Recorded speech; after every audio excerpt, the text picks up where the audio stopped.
Chris Chapman's my name, and I'm the President of the IIC, and it gives me great pleasure this morning in welcoming you all to the IIC's annual conference. And let me, straight off the bat, to use a cricket analogy, thank our very generous sponsors and supporting organisations for helping us pull this together. I want to thank AT&T, who have been superb in their sponsorship, Ericsson and Cisco and IDB, who do such a terrific role, play such a terrific role in this area, and our supporting organisation in GOS Consulting. The board of the IIC and our Director General have an important deliverable, and that is to ensure that the IIC's marquee events, our annual conference, our International Regulators Forum, continue to travel and travel broadly. Bangkok 2 years ago, Brussels last year, and now Mexico City. We wanted the IIC's well-respected international voice to be heard here in Mexico. The Mexican digital economy and the media and communication sector more generally is as sophisticated, vibrant and challenging as any in the world, and there are many media and comms players, commentators, regulatory agents, industry developments and influencers that represent some of the best thinking and best practice internationally. And the Mexican regulator has demonstrated strong independence and manifests strong collaborative instincts over quite a number of years. So we're pretty chuffed that these marquee events are being held here in Mexico City, with the IRF leading off the week on Monday, although it was preceded on Sunday afternoon by a terrific Small Nations forum.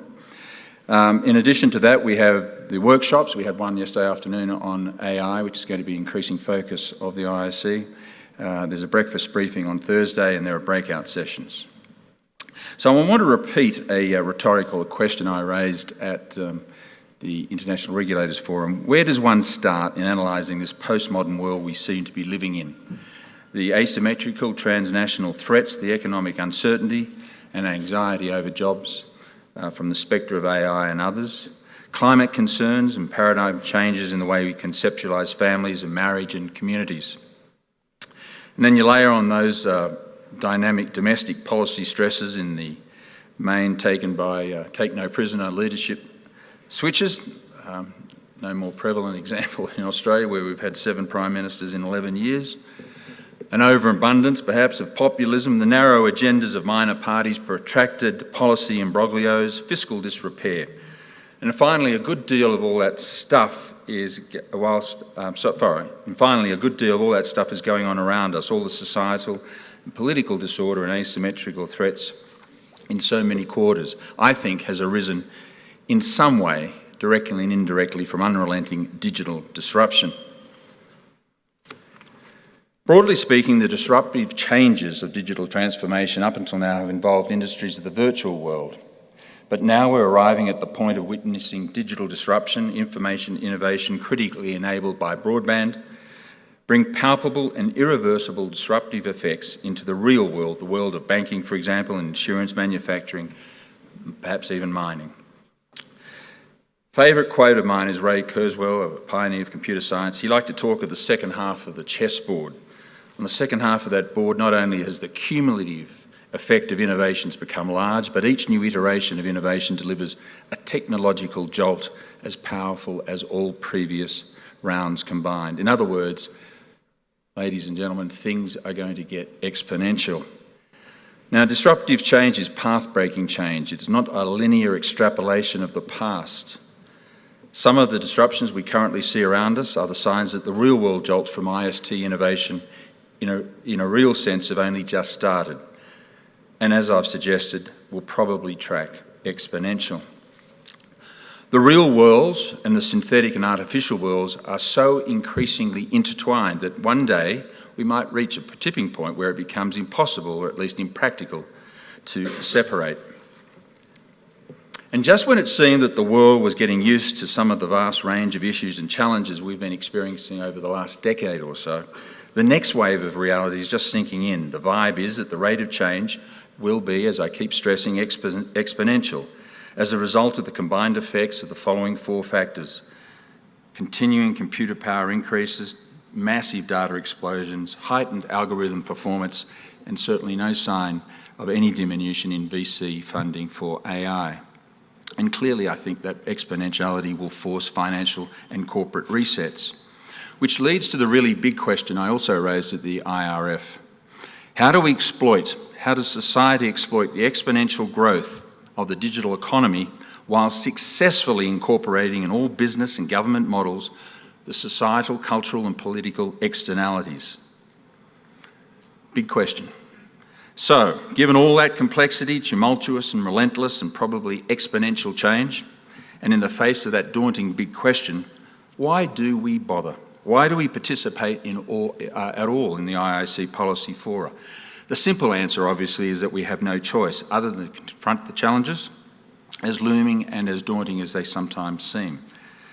The other truth is that so many of these arise at a global level, all of which emphasises the importance of global contemplation, collaboration and cooperation, which is so very nicely underscoring the dominant mantra of the IIC: global realities, regional and national choices. And this is where the IIC is increasingly playing such an important enabler role. It is a long-standing, solid reputation for convening conferences and workshops on topical issues, developments and themes. Now, notwithstanding my innate optimism about all things in life, my assessment is that the convening powers of the IIC and the platform it provides for informed, timely, balanced, impartial, non-partisan open dialogue is now more critical than ever. The reality is that the IIC repeatedly places itself at the intersection of business and public policy, recognising the value of debate and shared interests, with the intention of facilitating best practice to be disseminated, ideas to be exchanged, and common understandings to be promoted. And it works. This recognition of the value of debate and shared interests has reached the point where the larger and progressive industry players, the smartest thinkers and regulators, need the opportunity, the space and the connectivity, if you like, to forge solutions, codes and approaches, many of a multi-jurisdictional, multi-stakeholder nature, that governments and the derivative constructs traditionally delivered, and to learn new insights.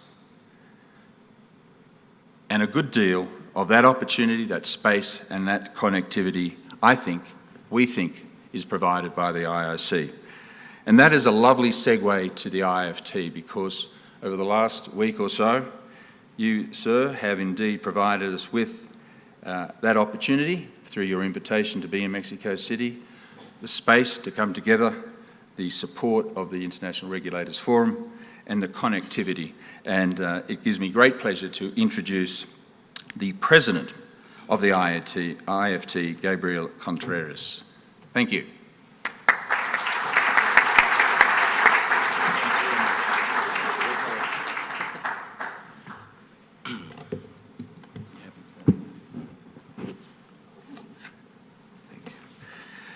Good morning, and thank you all for joining us today at the International Institute of Communications Annual Conference. I'm glad to greet Mr. Chris Chapman, President of the IIC, and all executives, policymakers, regulators, academics, and experts who will enrich the conversation regarding the big picture themes affecting the telecom, media, and technology sector. I would like to welcome you all. It's an honor to have you in Mexico. If I may, I would like to continue in Spanish. We live in a world characterized by constant technological advances in which soon thousands and thousands of electronic devices will be connected between them, and even they could make choices on our behalf. In the next years, we will see the materializing of things like the IoT, intelligent cities, standalone devices, and also AI in different activities. Besides, we'll have other business models, converged services, platforms and applications that shall change the way in which we do virtually everything. It is expected that for 2020 we will have 2 million industrial robots in the world, that for 2025 only 1 out of 10 connections would be between human beings and the rest between machines and devices. And for 2030, 1 out of 4 cars would be driving themselves. That would be the impact of the arrival of these disruptions, which is expected in Latin America. And we are expecting a 6-fold growth in the sales of cars. There is no industry that will not be impacted by interconnectivity, and the benefits are clear that we are seeing today in sectors such as health, education, financial inclusion, formalities and government services, products and services and productivity, among others. We are speaking here about changes, without a doubt, with a great impact upon the life of the population, whose adoption can only be possible in the areas where the conditions appropriate for these are generated. And in this hyperconnectivity future, and a future which is highly promising, it's important to have clear in mind what is important for us to do to reach it. How close are we in these regions of the world to get here, and above all, how we're going to make this possible. Addressing these questions shed the light on a lot of challenges that are going to be discussed in these sessions, and as Chris said, we have no choice. It's paramount for all of us to sit down to discuss and exchange opinions about these challenges, one of which is very important and which exists everywhere around the world: how manage for connectivity to be a reality for everyone. There is a very diverse menu in all the countries of the world, and once it has been assumed that the market will not get everywhere, diverse alternatives such as satellite technologies have been explored, subsidies, public funds, among others. And in our country, we have lately chosen to have coverage options through public tenders of spectrum.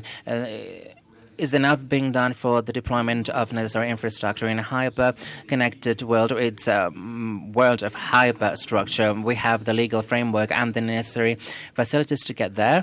And it's also very important to address strategies around cybersecurity and digital literacy. These tasks concern us all, and as we have more digital life, we need safer networks, and at the same time, given the opportunities given by the interconnectivity, not to implement actions for all of us to harness them, we're only going to increase digital breaches and their appropriation. What do we have to do? Well, to have an ecosystem of converged telecommunications, and what the role of the authorities is to be in regulation activities. It's important to know when it's necessary to introduce regulatory measures and when these could, however good intentioning they are, be a hurdle for progress. This is going to first allow us to understand the different business models of the market, so then we can intervene only if it's necessary. And also, we want to explore solutions that allow for the safe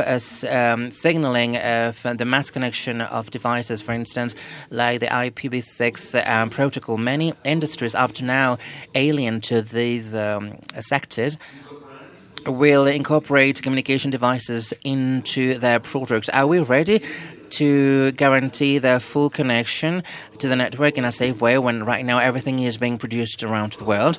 And on the other hand, it's important to assign a further radio spectrum. We have to wonder if the approach is the right one. We're going to experience a lot of changes in different sectors, in different bandwidths. So it's important to leverage them, secondary, free users, and broad blocks that are also announced for a public tendering in the future in several parts of the world. As you know, through a constitutional project in our country, and the spectrum availability in the 600 megahertz bandwidth for all the operators who need it can be achieved through an independent operator. How can we provide investment so we can move forward in this direction? Clearly, we need of stable authorities with stable legal frameworks which are transparent and predictable.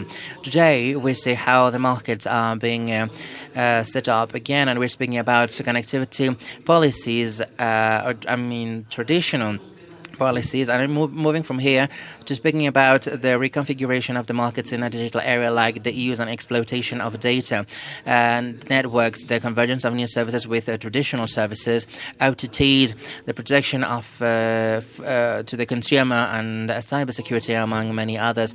All of us, we are sharing these and many other challenges that we will have to face to make sure not just a further connectivity, but also to be part of this new digital area. These are no local challenges, but global in nature, and we have all to be part of the solutions.